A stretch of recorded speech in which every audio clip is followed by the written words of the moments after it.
This is Mark and Charity's Coffee Podcast.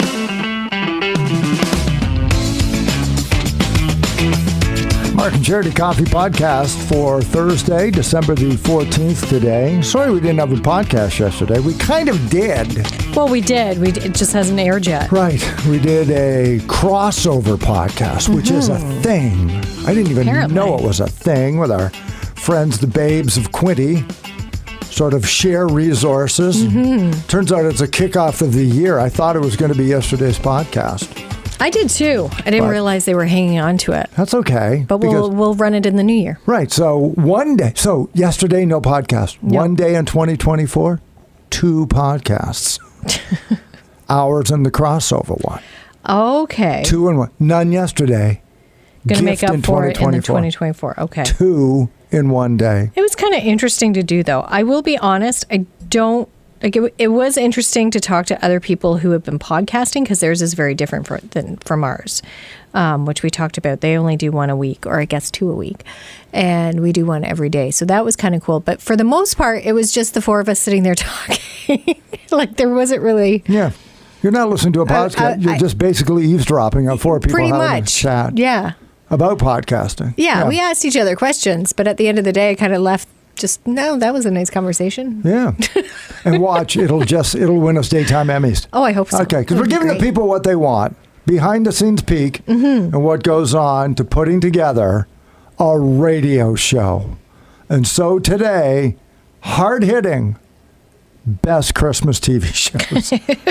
To follow up the movies that we talked about last week. More on the way with the Mark and Charity Coffee Podcast, brought to you by Simple Desk in Trenton. Simple Desk in Trenton is your ultimate destination to streamline, market, and strengthen your business's brand. Jenny, the visionary behind Simple Desk, took her commitment to business support a step further by creating BRAZEN, an event for women who dare. After the event's sellout in 2023, get ready for an even bigger and bolder BRAZEN 2024. The full-day experiential event is packed with networking, vendor booths, exciting giveaways, delicious food, and a speakers panel of incredible female entrepreneurs sharing their inspiring stories. Don't miss out on BRAZEN 2024. Mark your calendars for May 31st. Tickets go on sale November 1st. For all the details, visit simpledesk.ca/BRAZEN and be sure to follow BRAZEN on Instagram at BRAZEN Events 1. It's funny, when you were setting it up, I had in my mind that by Christmas specials, you meant like normal shows that would do a Christmas special, theme, no. Like the Flip Wilson episode or the Carol Burnett Christmas shows, or no, these are the actual shows that would be aired on television. They don't really do those shows anymore. See, you ruffle your brow because you're so young. You don't know. Saying that, Saturday Night Live is airing their Christmas special tonight. Right, yeah. Which is a collection of past episodes that had Christmas skits in them. And it's usually pretty funny. So if you've been following along, they've really ramped up the TV programming. And I love this time of year for that reason. Don't watch a lot of TV, like network TV. Yeah. We've really gotten away from it. But this time of year, it's almost, you make a point, or at least I do, to watch. Like you can stream them, of course, if you don't already own them on DVD or whatever the case may be. Friends or Seinfeld or whatever, yeah. Well, no, but these Christmas specials. Oh, okay. So I thought you make meant like a point. network shows. No, I mean like these Christmas specials that show up on net. Like at one time, that's the only way you could watch them. Was if you knew the date and time that they were going to air. And there's something about that. I don't want to stream it. I don't want to watch it on a DVD or anything like that. I want to watch it during primetime TV on a network channel with commercials and get that holiday feeling. Because here's the feeling. TV Guide comes in. Yeah. You go through it, 8 o'clock Tuesday, Rudolph's Exactly. on. You mark it off. You make a point of being ready. You're in your pajamas. You got a bowl of chips or whatever, and you snuggle in for a half hour and watch it. And then you know when it's coming. You got 2 minutes to go to the bathroom. You got to be back before because it's going to start without you. Exactly. There's no pause button. There's something about that. Right? That just, it's nice. So when the holiday programming comes out for Christmas, I do make a point of looking and seeing when it's going to be on, and it drives my family crazy, but it's like, okay, this is what's on tonight. This is what we're watching. Yeah. So get ready, sit down, put your devices down, grab a snack if you need it, and we're going to watch this. In the old days, and be happy about it. In the old days, television shows would do Christmas episodes. You know, Yes. the Mary Tyler Moore Show would do something on Christmas, at Christmas all the time. And I used to look forward to those.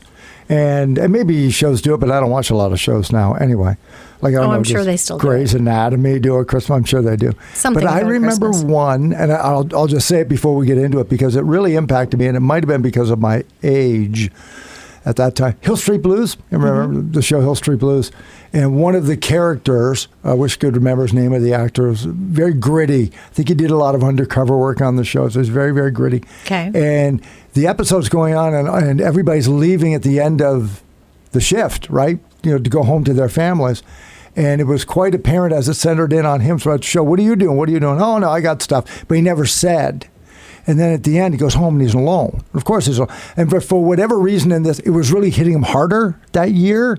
I can't remember whether he had come out of a relationship or he lost his father, something. But there was, and he was sort of home alone. And you thought, they're going to roll the credits. This is really sad. The phone rang. And he picked up the phone, and it was a wrong number. And he said, no, it's not here. And they said, oh.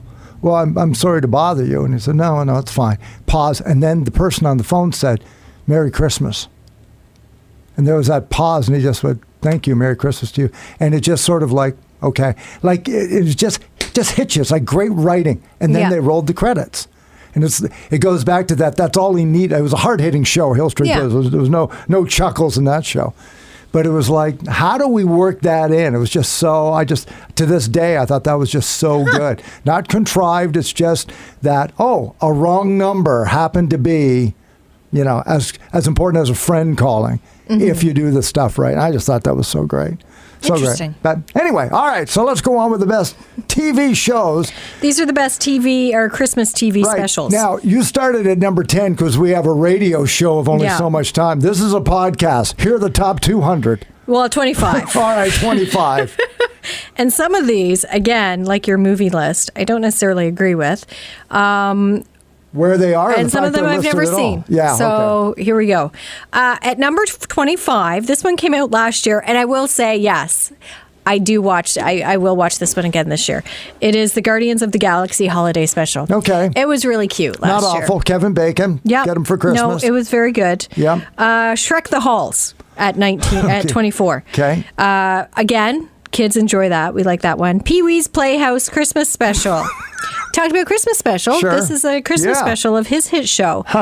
Prep and Landing. Not familiar with that one. Okay.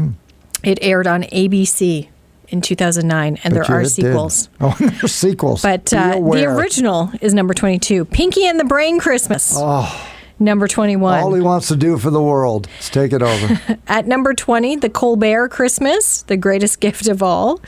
When did this air? It doesn't say when this first came out.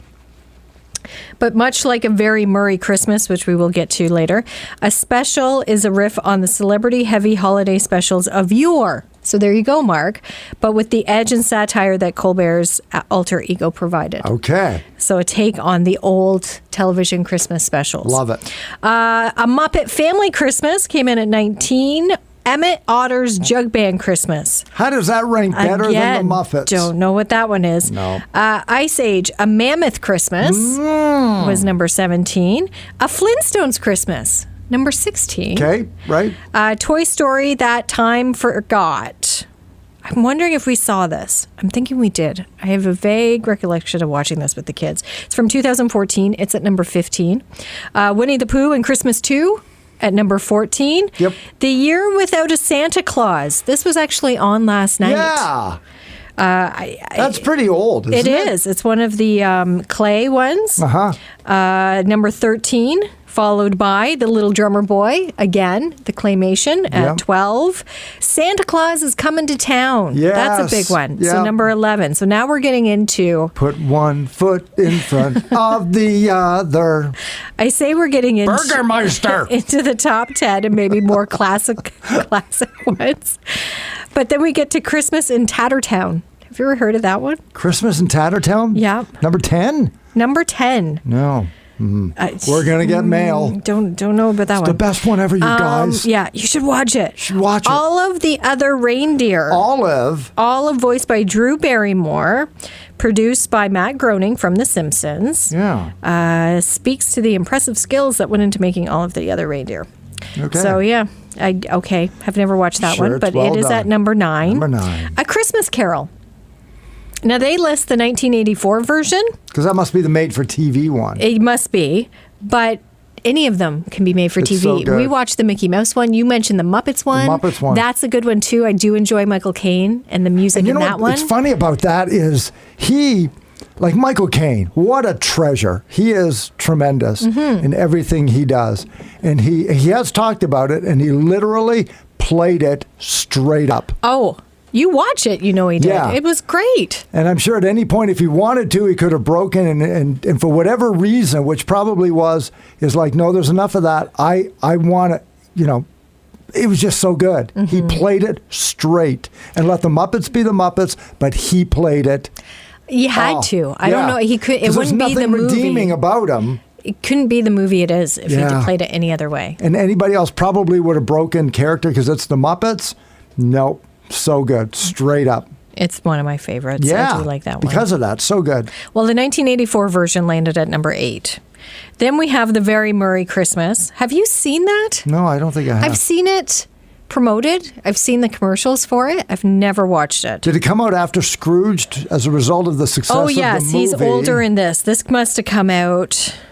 It doesn't give an actual date, but this would be 2000s. Okay. So, yeah. A Very Merry Christmas. Yeah.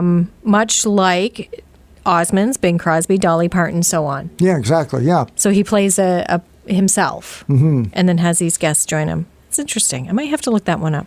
Elf Buddy's Musical Christmas, number 6. It, too, has been on this week. I know because I follow along with Baby, it's cold outside. I have never sung with Zooey Deschanel in a shower. No? That is something I have never done. Well, Will Ferrell can say he has. It can be on your list. Yeah. So we're up to the top 5. There's no singing at the North Pole. Okay. Top 5 films. Top 5. Okay.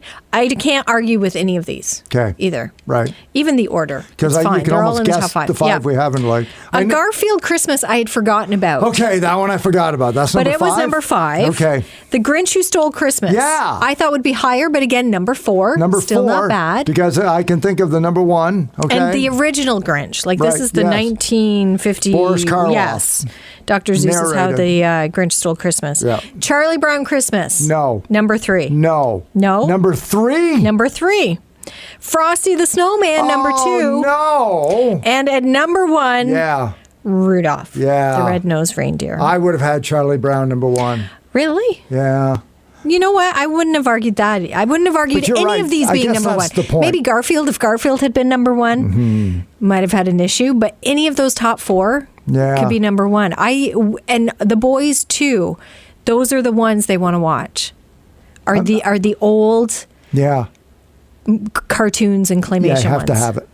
I'm surprised that Santa Claus is Coming to Town is low. Yes. I thought it'd be higher. I thought it would and be I'm too. surprised that Frosty the Snowman is as high as it is. I wouldn't have put it ahead of Charlie Brown. Like, it is good, and it's the staple with Jackie Vernon. I'm just glad the sequel's not on here. Happy birthday! You know, like, I get it, because I loved watching it too, and when he goes in the greenhouse, science! Oh, so science! sad. You know, like, come on, Frosty! But I remember as a kid being teary-eyed. Yeah, he was gone. How many times have I told you all good stories have conflict? And then it comes back. You have to have something that breaks your heart. So yeah, you do. Makes the triumph that much greater. It's true. Well, Rudolph too, right? He was shunned by his family. And then we found out. And then he comes back and saves the day. There's an island of misfit toys. Oh, gosh, here it comes. And the Charlie in the box. Go. Nobody wants a Charlie in the box. That's not even my favorite. You ready? Can I do my favorite line? Go. Look, it's Santa! Oh my gosh. I nailed it that time. He didn't do that at all this morning on the air. He totally did. He went on. Love it. I would like you to do the entire show like that one morning. I could. Just do an entire show as Charlie in the Box. Charlie in the Box. From the Island of Misfit Toys. Yep. Yeah. It's a dare. It's a double dog dare. It's 7:50. Jimmy Hollywood is brought to you by Guernsey Team my Reels. And gosh. Jimmy would be like, what is he doing? Okay, the 22nd. That's what you're doing. 22nd. Heading into the holidays. It's Charlie in the box and Charity in the morning. We'll get IDs made up and Look, everything. it's Santa. Oh, yeah, I love it. So yeah, I don't know if I agree with all of those, but I think they've hit pretty well all of them. There's a few that but they're more movies. These aren't movies. These are the specials. Exactly, These are the TV specials, separate from the list that you did. For instance, because Scrooge is always a big one, and Vacation, National Lampoon's Christmas Vacation. Sure. And those would be other Love ones I would throw in Actually and all those. that Exactly, stuff, but those are Die Hard. But those are movies. You said conflict resolution. Big. There's Christmas. You know, reconciliation at the end. Answer me this. Falling off a building. Exactly. Flying through the air. How is The Sound of Music? You want to talk about films that are associated. How is The Sound of Music a Christmas movie? Because it has become something that many associate to the holidays. And don't get me wrong, I love it. I do. I love The Sound of Music. Yep. It's one of my favorites. Mm-hmm. And I do enjoy watching it this time of year, but I don't understand the connection to Christmas. Neither do I. Other than Edelweiss, and I think he plays it in front of some poinsettias. Literally, I think that's it. Isn't there a Christmas scene at some point? I'm trying to in there near the end. Yeah, but okay. Again, I don't know why. That is such a good question. The argument between that and Die Hard comes in, because people say that it's a movie that isn't a Christmas movie, but that to me, it happens at Christmas. It's clearly at Christmas. The only reason he's Sound of going Music there is a Christmas party. It's He's going to see his kids at Christmas. That's it's all Christmas. Right. Sound of Music. There's no. I can't think of anything. I don't connect it to Christmas at all. Right. Yeah. It doesn't come to mind. I think that there could be a Christmas tree. I don't know. See? Right. No, I get it. I'm left. Yeah. It's more about the Nazis, and it's more about this family, these family singers, and the conflict they have to overcome that way, and coming together, and the so many other things. Yeah. Other than Christmas. Home Alone, takes place close to Christmas, but it happens at Christmas. Isn't overly. It does happen on Christmas Day? Yeah, they get home Christmas Day. Because it's, again, the best present of all, Mark. Home Alone family. is the story of the neighbor. I don't know why you don't see that. It is. Stop that. All it is of that not took place. about the neighbor. It's the story of the neighbor. No, it's not about the neighbor. You're completely missing the point. I can't believe you bring up Home Alone. But Sound of Music to me is another holiday favorite that isn't a holiday movie. Yeah. It's just nice to, and I haven't seen it yet. I haven't seen It's a Wonderful Life yet. White Christmas was on the other day. I did watch it. Was it? Yeah. Good? Yeah, I love that movie. And the thing about, and you're just going to get hate mail when you say it, but I always say it. What time? I'll see It's a Wonderful Life's going to come on. Great. What time's it on? 8 o'clock. Perfect. I'll tune in at 9:30. Yeah, just to watch the last. The first hour and a half is like. I have never watched that movie. Mm-hmm. It's long. It's too long. It is. It's too long. Well, that could be part of it. It's not something that grabs me. I can appreciate it for what it is. Right. But never watched it. You can tell that in 1946, they had a lot of time to sit and watch movies. They had nothing else to do. They had plenty of time to sit because they didn't have the internet.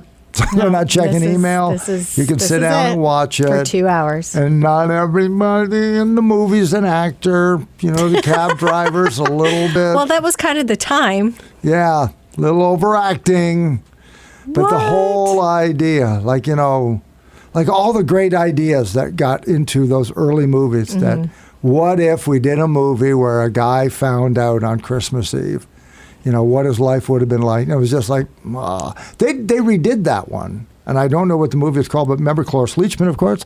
She plays the angel that comes back. I think it's a woman this time who didn't think she did anything in her life. Isn't Family Man kind of like that? And then Family Man's very similar to that, with too. Nicolas Cage Road and Not Tia Taken. Tia Leone, yep. You go back and think, if I'd done this differently or done this is where I could be. Because my life's hidden. In this case, his life is better. Great. Yeah. And then he finds out, but this is the better life you could have had. And it doesn't happen until about the end. Kind of a combination of that and Scrooge. Yeah. Like you kind of see. He's not visited by ghosts, but you kind of see where it could have gone and where the mistakes were maybe made and what could have been. But isn't that what the ghosts are? If you were shown the mistakes you made, isn't that what the ghosts are? Yeah, it points out that, if you'd done this differently, your then regrets are your ghosts. Yeah. If you're shown those moments of regret in your life, well, what if you didn't do that? Okay, let's correct that regret. Here's what would have happened. And if you had stayed and you had done this, here's where you could have been. Right. Or, you wish you'd have done this, but look how badly that would have turned out. Oh, things like that. Yep. Amazing. Anyway, Merry Christmas. It's interesting as we dissect. Crawled inside our heads and became psychologists. But isn't that what the season's about? Isn't that right? A time to reflect. And come watch together TV. and appreciate and be grateful and just enjoy the season. However you do it, whether it be watching TV and your favorite films with commercials or streaming a Taylor Swift concert, however it may be. I am surprised Prime didn't break yesterday. With it being available, Eras Tour? The Eras Tour came out yesterday for Taylor's birthday and started streaming. So I'm going to be watching for numbers. How many people rented it yesterday? Because you have to rent it. But it is available to stream. Couldn't buy it. You can, you can buy it too. It's available. But you can't watch it for free. You have to pay for it. Exactly. That's what I mean. You have to pay for it. But for those of most of us who didn't make it to the concert or have tickets to the concert, this is cheap way to do it. The next best thing. And apparently, it's phenomenal photography. So it's not that you're there, but on the other hand, it's an experience to watch that show. That's what they keep saying. With all the camera angles and the pyrotechnics and the dancing and the music sound quality. Other than the heat that she experienced in her recent part of the tour down south, there has been really no negative comments or anything about this concert that's been negative. Everything's been really positive. So I read, what did I read? She ponied up how much money in bonuses? Because the tour is sold out and is actually larger than even she thought it could be. And I don't just mean in reaction. I mean wow, we're traveling, the amount of equipment we're bringing, the amount of people we need. It's a more arduous task than I thought. Hearing about how the economy changes when she comes to a city. She's ponied up $55 million worth of bonuses for everybody who's working on the tour at the end of the year. This is why people love her. Yeah, so you can say we heard about the truck drivers when she was in North America last spring and summer. Yeah. How she gave them each $100,000 bonus, something like that for just the transport guys getting her equipment around. So because good on her. It's a full-on 45-song night, and there's no 20-minute setup. This is 2 days to set these things up. Well, she's and topping they're paid everything, anyway. right? But now these bonuses on top because she didn't realize until they got just how much work goes into it, how dedicated they've been. Instead of just reaping the benefits or the rewards from it, it's nice to see her sharing it. Yeah, so good on her. So that's there. What else still going on? ring. No ring. Well, she got flowers, though. She got beautiful flowers. And it keeps the story going. Arcs the story. Oh, my gosh. Sorry. And I wasn't going to bring her up today, so I apologize. But there it is. That was something else you can watch this holiday season. Coming up tomorrow, please volunteer for Red Nose Quinte, Operation Red Nose. If you have in the past, it's going to be a busy weekend. We'll remind you about that. We're going to remind you as well about the food drive. Starboard Cares, our company, is going to be at the Quinte Mall. We've got this really cool thing that if you drop off some food stuff, come by. We're going to have you fill out a ballot on a laptop. And then when you hit enter, you'll automatically be entered to win a $500 gift card. We've got 2 of them to the Quinte Mall at the end. But 2 people are going to instantly win. The screen may pop up and say you instantly win $250 gift card. So you're going to get food for the right reason for the Quinte Mall. For the it's a win-win, Gleaners really. Food Bank, for sure. You're going to be giving back to Gleaners. But maybe a little bit of something for you. Exactly. So that's going to be 10 till 5, I believe, at Quinte Mall. Come on out. Outside the Toys R Us. Toys R Us. Right that's where we're going to be. And that's going to be great. So we'll give you more details on that. And what else we got going on tomorrow? The dad joke tomorrow? We got the dad joke. Oh, it's Christmas Sweater Day. Yeah. And not just here at Starboard. Tomorrow is National Christmas Sweater Day. I don't want to say ugly Christmas sweater, but just so happens I do. It could be. Mine's certainly not pretty. I will let you know, no actual proper fabric was ever injured in the making of my sweater. Oh, good. Okay. I don't know what it is, but it's hot. I don't think there's any cotton in it. It doesn't breathe. I think this was holds it all in. This was made from old tires. I think that's what this sweater's made of.